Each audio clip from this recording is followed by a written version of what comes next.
So assuming that the infrastructure bill passes, and I think we will see something get through. I think it's a pretty good, we don't know what exactly it'll be, but it's something I think we'll get through.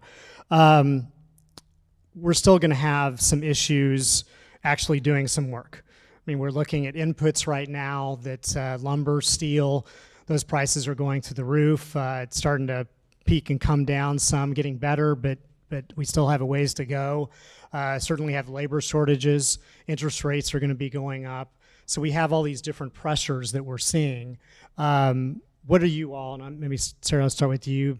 What's the AIA looking at on that, and what are you thinking about doing? Well, I can tell you on lumber, we've already engaged pretty actively on that. In terms of the lumber shortage and the lumber pricing issues, we have met with HUD already on that issue, sent a letter to them as well to talk about rental space, affordability, and stock, building stock, and how this is impacting all of it. They've been very receptive to that.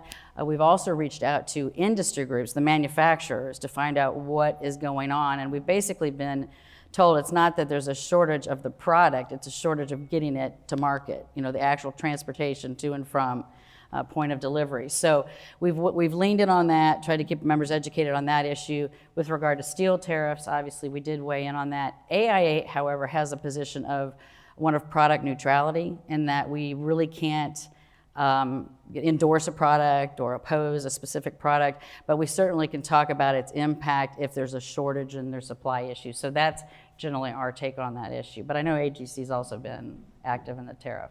Yeah, and on the steel and aluminum tariffs, you know, we've opposed them from the get-go. We've spoken to the White House, the Economic Council, and had talks with Vice President Kamala Harris's chief economist, the chief economist at the Commerce Department, talking about the impacts that these tariffs are having and the reality of its impact on the marketplace. And I don't really see them necessarily changing, because so many of those tariffs are placed on China, and I remember I said politics dictates policy.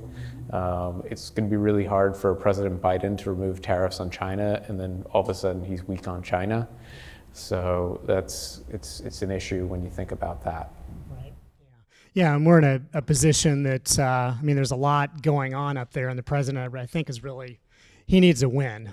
And I think that this infrastructure bill could obviously be a big win. I mean, he has, no, with Afghanistan going on, the immigration at the border, looking at inflation, I mean, there's a whole lot of different things going on, and he really needs a win. So that's where I even think more so that we're going to get some kind of infrastructure bill.